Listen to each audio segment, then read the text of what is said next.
Hi, Caleb from Brownells here, and in today's video we're going to be going over the top gunsmithing tools that pretty much every gunsmith should have on their bench. And I'll just kind of go through them one by one, talk about why they're useful and why you need them.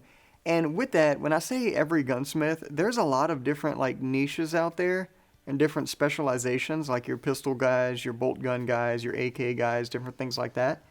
But these are tools that are pretty much useful regardless. So these are great for every gunsmith. And as someone who did a lot of like general repairs on obsolete firearms, these are tools I used every day. So let's just kind of jump through them and we'll go from there. First up is the staple of every single gunsmithing bench, and that is a good screwdriver set. So the Brownells Magnetip set, I've been using these for way before I ever started even working at Brownells. This was just the bit. This was the one like to get. So when I first started working at like in a gunsmith shop, one of the shops I worked at, they provided like specialty tools and more expensive tools and stuff like that were provided by the shop, but cheaper tools or your more tools like this, like some of your more cheaper like everyday bench hand tools, you had to provide yourself, like a screwdriver set. So I went out and I bought a cheaper screwdriver set. I think it was the first screwdriver set I owned was the Weaver Gunsmith screwdriver set, and it was an okay set, but man, it was not made for the volume that I was working with it, and I just wore the handle right off of that thing. Like it started falling apart on me. And after that, I've had some Wheeler sets, and same situation. They kind of aren't made for that everyday, just like hardcore gunsmith everyday use. But these I have. So this is the studio set. I have a set at home. I have one of the huge master sets at home, and it's so like just you can tell it's worn, but it's nowhere near falling apart because it's just so well built. This is one of those things you buy once and it'll just last you forever.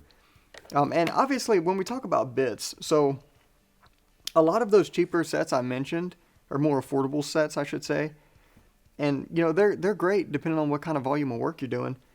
But they all, for the most part, used cast or memmed bits, and these Brownells bits are machined in hollow ground, so they are extremely durable. They're all heat treated. They're phenomenal bits, and with that.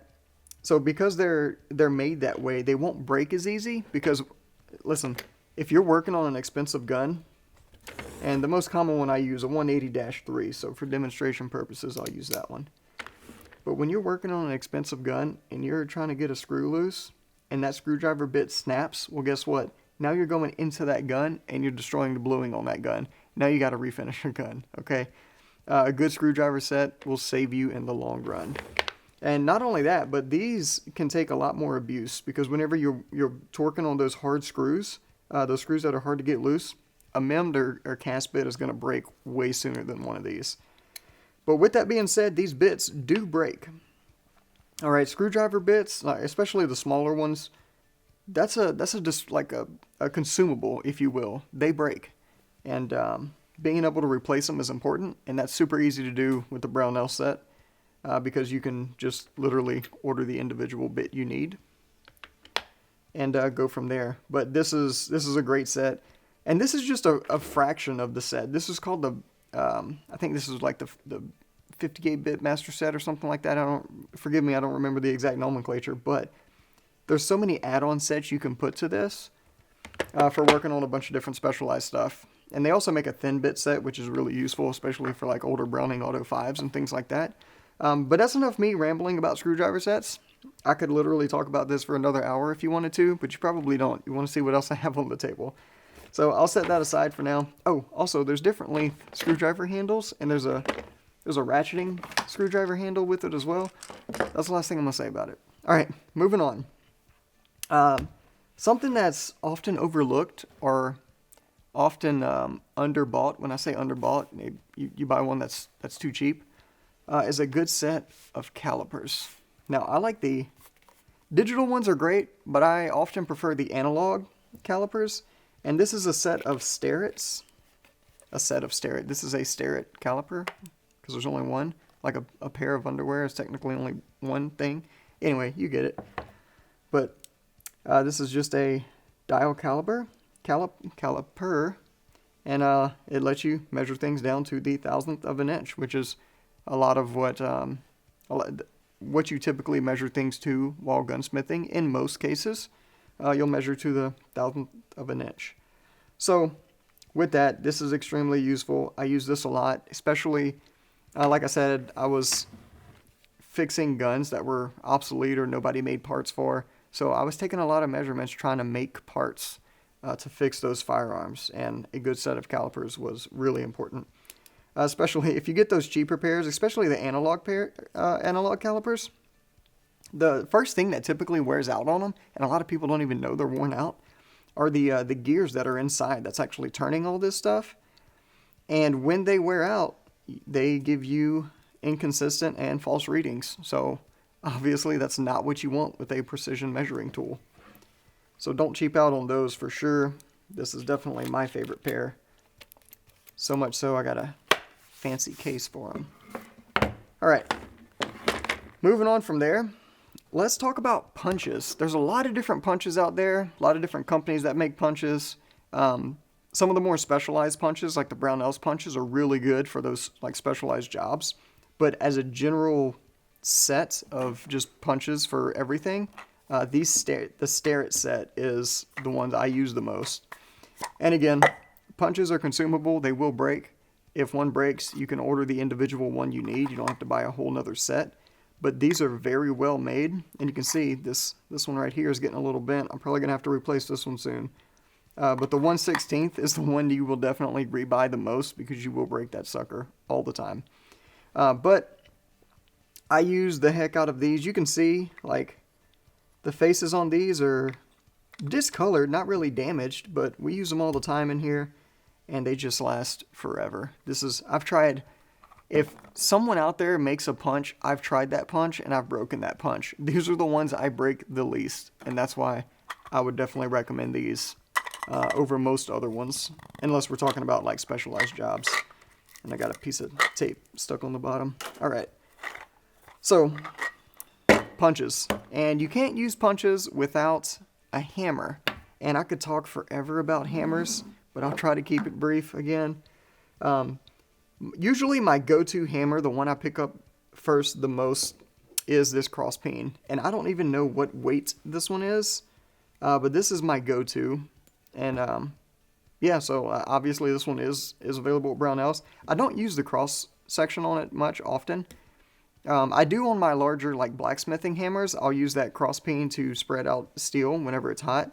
But obviously, with a smaller hammer like this, I'm not doing much of that. So I'm typically just using the face of it, and I'm using that for punches most of the time. So that's my cross peen hammer. I love this thing. My two other favorite hammers are my Brownells double-headed hammers. One end is either nylon or Delrin, depending on which one you get, and one end is brass. And these are great. So this size right here, you can do almost any gunsmithing task with this hammer right here. This will do almost everything. I drive pins out with this thing all the time. I've even taken AR-15 front sight gas block pins out with this thing before. I'm not even joking. If you know how to do it, you can do it. But this one's great for most jobs. If you need, something with a little bit more finesse, we make a smaller one. I got to tell you, I use this one, but not as often. Typically, I'm grabbing one of these two hammers right here. If I had to choose one in the world, like if you told me you can only have one hammer, it'd be this one, just because I can do more with it. With having this Delrin end on here, I can hit on stuff, hit on steel, knock stuff out of place, into place, whatever, without having to worry about damaging the finish. Alright, and then, speaking of driving out pins and stuff like that, oh, also, one more hammer. This is a Rawhide mallet here, technically a mallet. This is Steve's. I stole it from him when he wasn't looking. But this thing is great for a lot of different purposes. The one it's probably used the most for, like if we acroglass a stock, like bed a rifle into a stock, you can flip it upside down, take your action screws out, and just wrap the barrel once with this thing, and it'll come right out of that acroglass stock. Really useful for that without, you know, getting it out of that stock without damaging, chipping, or breaking anything. These are really good. And then on to bench blocks. So bench block is exactly what it sounds like. It is a block of material you put on your bench, and it holds your workpiece, or contains your workpiece, if you will, while you're hammering on it. This one right here is specialized for pistol smithing, so you can lay your slide in it and drive out different pins on the slide and stuff like that. Really good one, obviously. Brownells. All of these are Brownells bench blocks.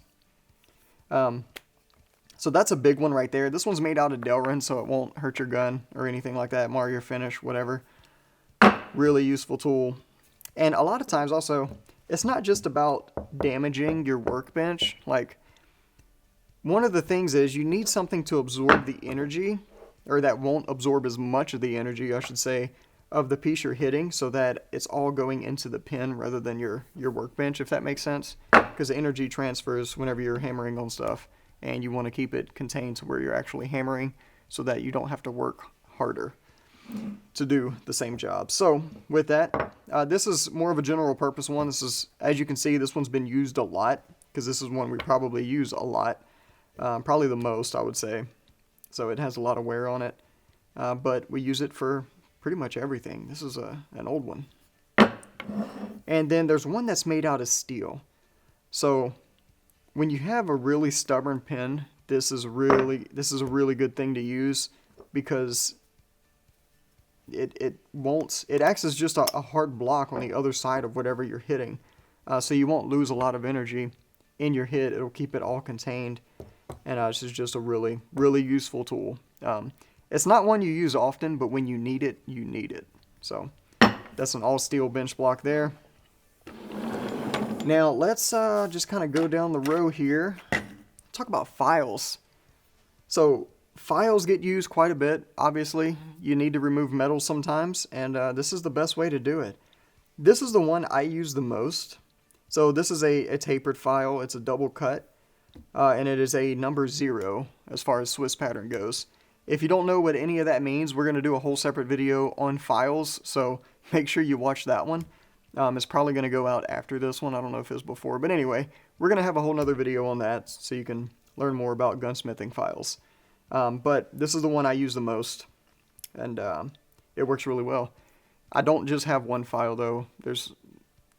If you have one, you need to have multiple, just because of the different types there are. So you have coarse and fine. Your coarse stuff obviously leaves more marks in your workpiece. Your fine doesn't remove metal as fast, so there's a balance there. And then another thing I really like are pliers. So I have parallel pliers here. I also have some needle nose pliers. I don't use these too often. Whenever I'm using pliers, I'm typically using parallel pliers. And what that means, so your standard pliers open up, the jaws do not stay parallel to each other. Parallel pliers, the jaws stay parallel as they open and close, which is really good for holding smaller items, especially round ones, because you're gripping more of the surface of what you're grabbing, so you can get a better hold of it, especially if you're heating it up or filing on it or whatever. These do a really good job, and these are the smooth jaw versions, so they don't damage your workpiece nearly as easy as something like this. These, if you try and grab something with this and force it somewhere, you're going to end up scratching the finish on it. These, a much lower chance of doing that.